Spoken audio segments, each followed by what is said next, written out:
Today we are reading chapter 8 in the Birch Bark House. Chapter 8, First Snow. The air in the cabin was brilliant. There was a flash to the light that told her it had snowed while she slept. The first snow. "Hi-ya!" Pinch screamed, throwing off his rabbit-skin blanket to run outside. "Don't slide on the lake yet." Mama knew what he was up to and raced to the door after him to stop him from running straight out onto the ice. So it sounds like Omakias and Pinch both are really excited that it has snowed. It's the first snow, and that's something exciting for them.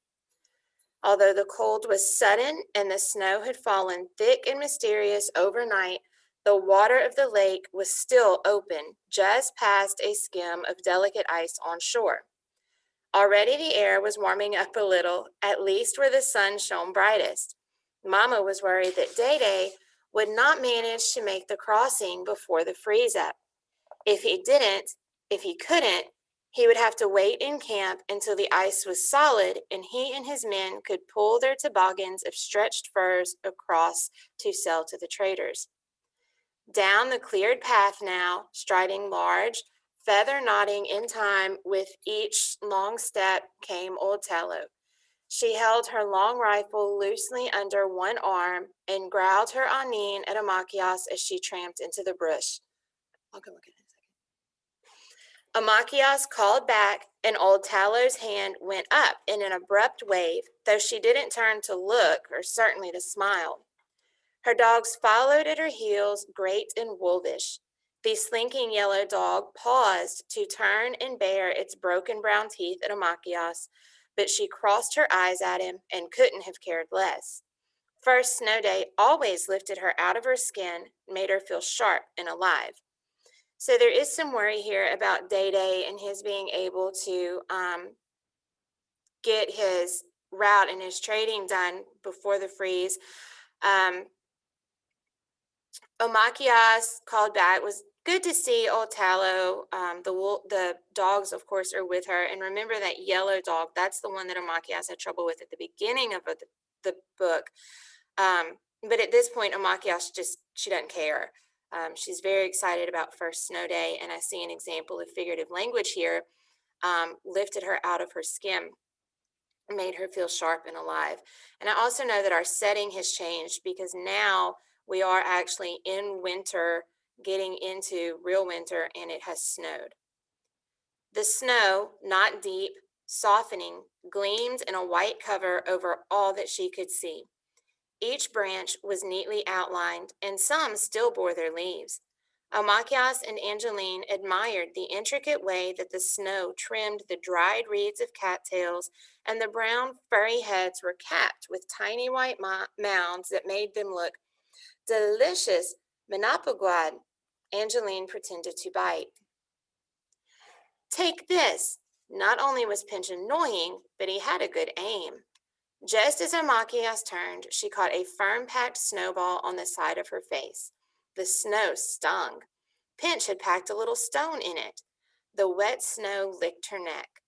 Omakias ran at him without a word and threw herself on him, buried him face first in a mound of snow directly beside the path.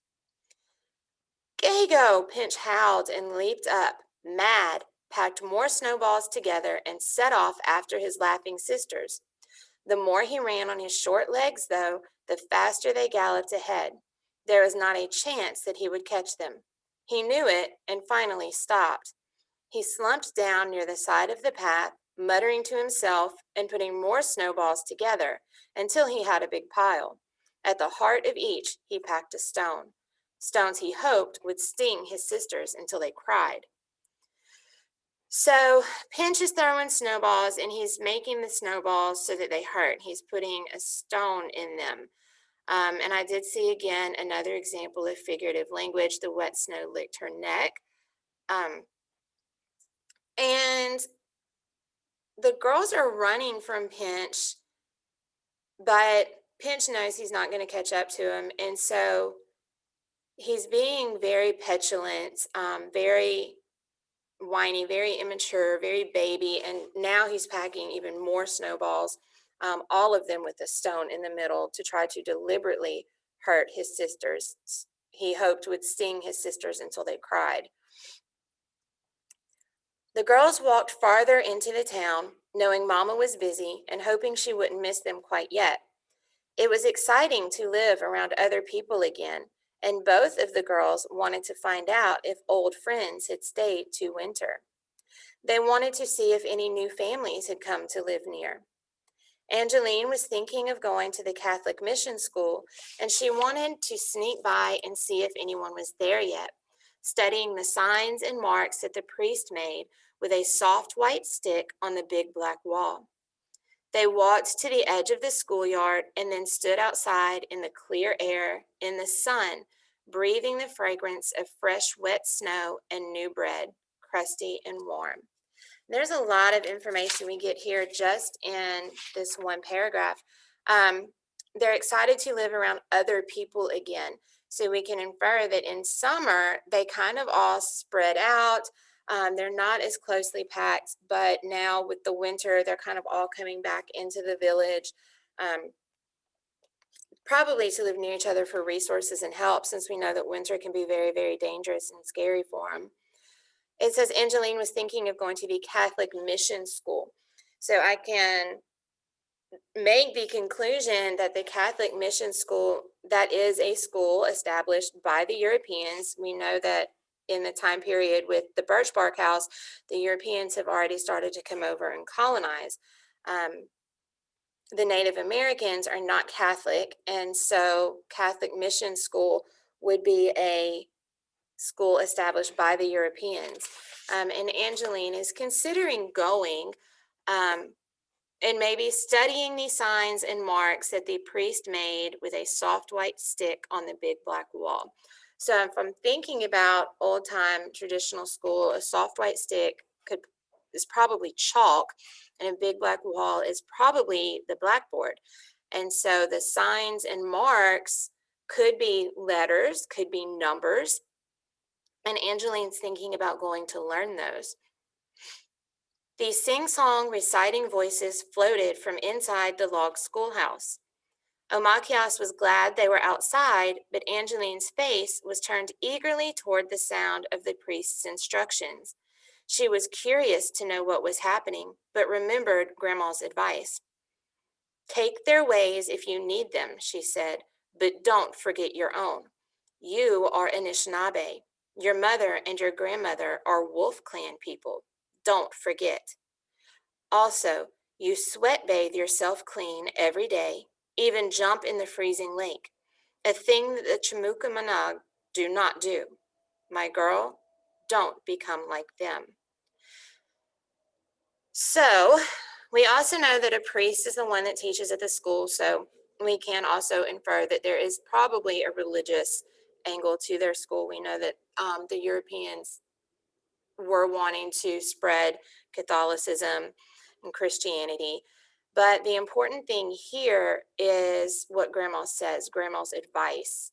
Angeline is excited and wants to learn, but Grandma tells her, take their ways if you need them, but don't forget your own.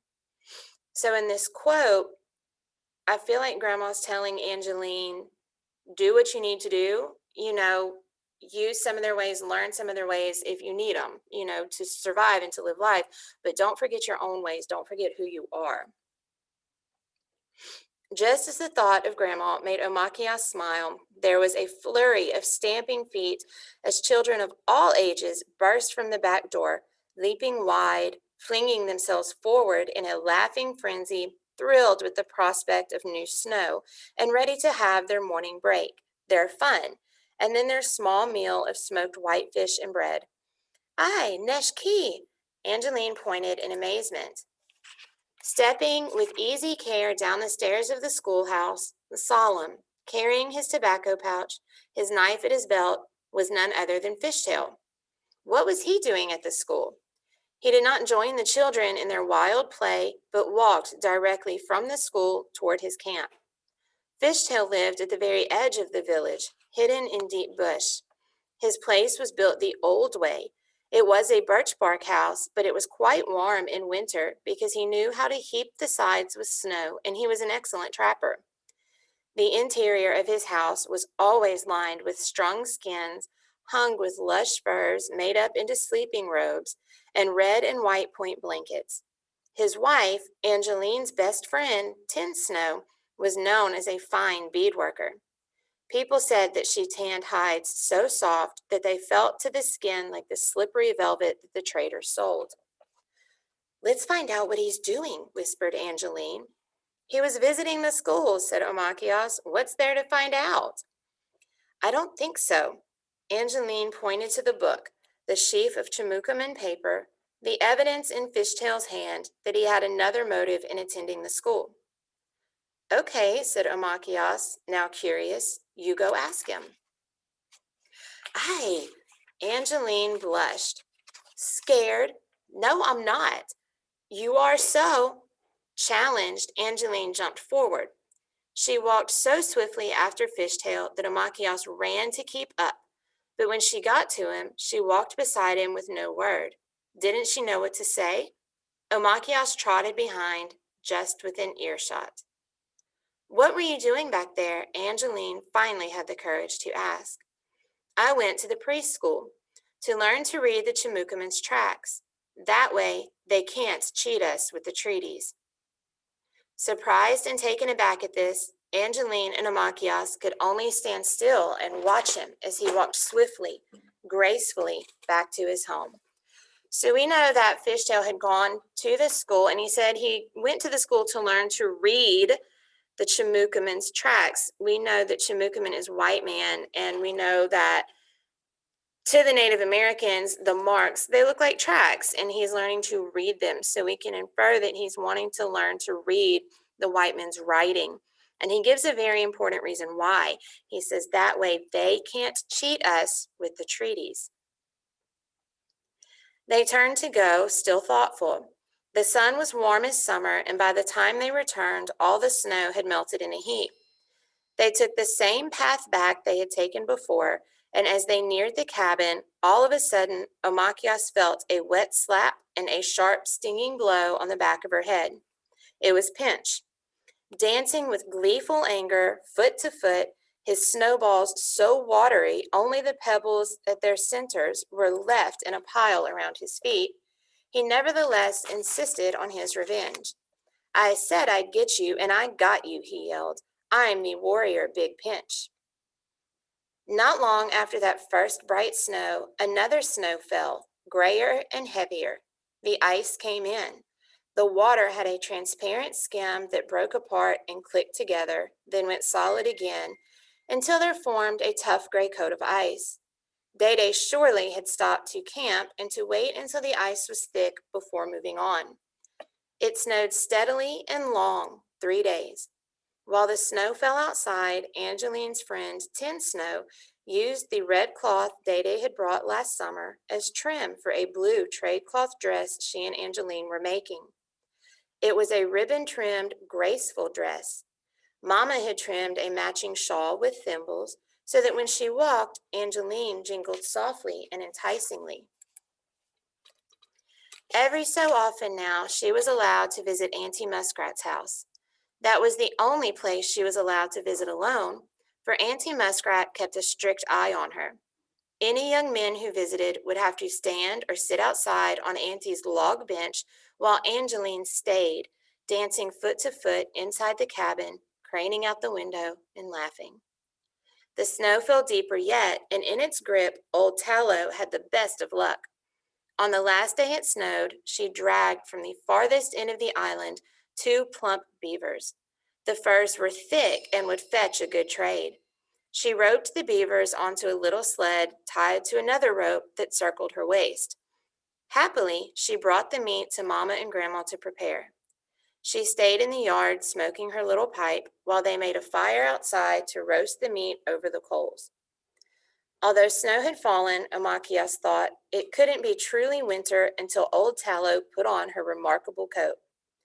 Every year, the children watched to see that coat emerge. Big and shaggy and always different, sewed with new furs, patched with discarded calicos, even velvets. Old Tallow would wear it until the earliest days of spring. But now, even though the cold already bit in the mornings, she wore only her one earth-colored dress with the raveled hem. She even looked a little too warm as she bent near the fire, pulling a burning stick out to relight the new wad of tobacco in her pipe. She leaned back, adjusting her hat, and stared long at Omachias. Omachias looked into the fire. It was her job to keep smoothing and arranging the coals into an even bed for baking the meat. But Tallow's eyes on her back made her itch. Whenever old Tallow looked at her like that, she could feel those fierce eyes resting on her skin. There was something peculiar in old Tallow's look, something different from the way she looked at every other human. It was something familiar, though, and this time, as Amachias glanced back and caught a corner, just a little shred of that look, she suddenly understood. Old Tallow was looking at her the same way she looked at her dogs. This was not a bad thing. In fact, it was good in a way, for in Old Tallow's look there was true affection, something she didn't feel for other humans. It made Omachias feel both strange and safe inside.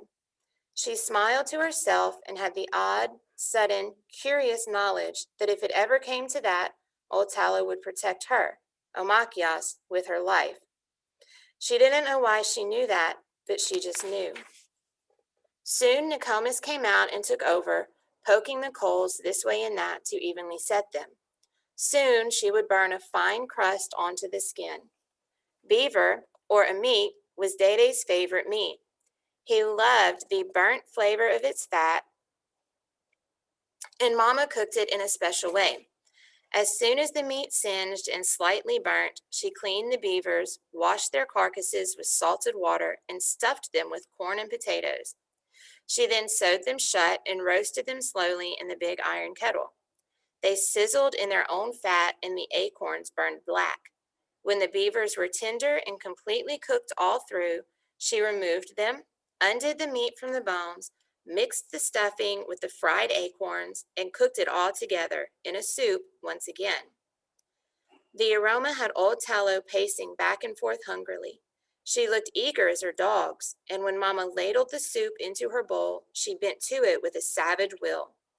Eating swiftly, old Tallow put away one bowl and then another, while Mama was dishing up the rest of the meal.